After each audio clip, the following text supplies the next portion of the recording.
What's up, YouTube? Timu's here. Now, here is my review for the Boogeyman. Now, when they first announced this, I'm like, okay, could be interesting. But then I got more excited when they, of course, announced that 20th Century had decided to pull the film off from a streaming release. Because if you guys don't know, this movie was originally set for release on Hulu. But, I guess it worked out good with test screens, and also they decided to release this thing from a Hulu release to a theatrical release. And I'm like, okay, that has me more excited. Now, granted, just because movies go to stream, gets transferred from streaming to theatrical, doesn't always pan out well. I mean, it worked out pretty well with most recent Evil Dead Rise, so that's good. But it did not work out well with the likes of Magic Mike's Last Dance, House Party, and all. And sad to say, I was so excited for this film, but sad to say, I was not too big with it at all. I mean, for one, it was directed by Rob Savage, who directed this little horror movie during the pandemic era called Host. About this group of people, group of kids or whatnot who are on their Zoom stuff during the pandemic, and of course there's some creepy stuff happening around. That was pretty good. Then he also did Dash Cam, which was pretty decent too.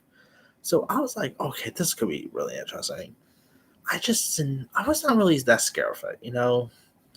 Definitely had just some generic jump scares, which I don't mind jump scares, but yeah, they just put jump scares just for the sake of jump scares, in my opinion. Now, I will say some good things about this. The performances by the cast was pretty good. You had Chris Messina, who, by the way, I'm going off topic here. If you guys have not seen Air, do yourself a favor, go watch Air, because Chris Messina is in that, and he has one of the funniest phone scenes I've seen. Probably one of the funniest phone scenes I've seen since Tom Cruise, Les Grossman wrote in Tropic Thunder. So hilarious. Chris Messina needs to be a bigger actor. I think he is always terrific. His new show based on a true story looks good too.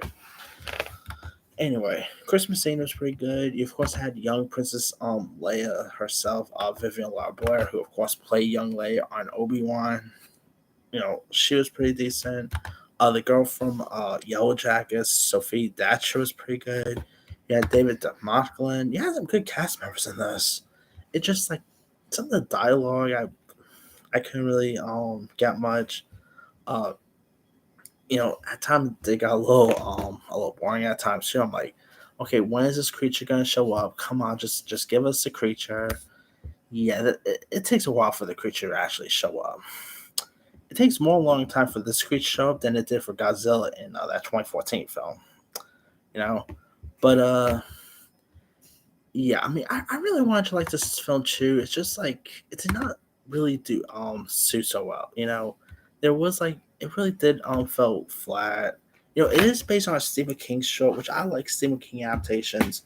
Going all the way back to Carrie, Shawshank, It. I love It. But this is not every Stephen King adaptation is turns to gold, and sad to say, The Boogeyman was one of them.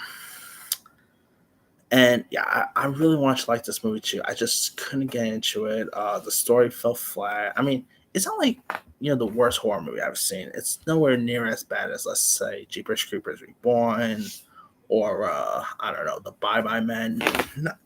Not that bad, but in a year with good horror films such as Megan, Scream 6, or even Evil Dead Rise, this really fell flat for them. So yeah, hopefully the next few horror films like Insidious, Red Door will be better, Five Nights at Freddy's, but we'll see.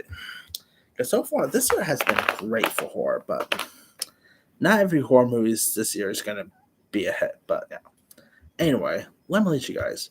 Did you have a chance to check out The Boogeyman? If so, what's up? Did you like it? Did you not like it? Have you ever read the stories it's based on? Drop comments below. Don't forget to subscribe, hit that bell for notification. This is Simon signing.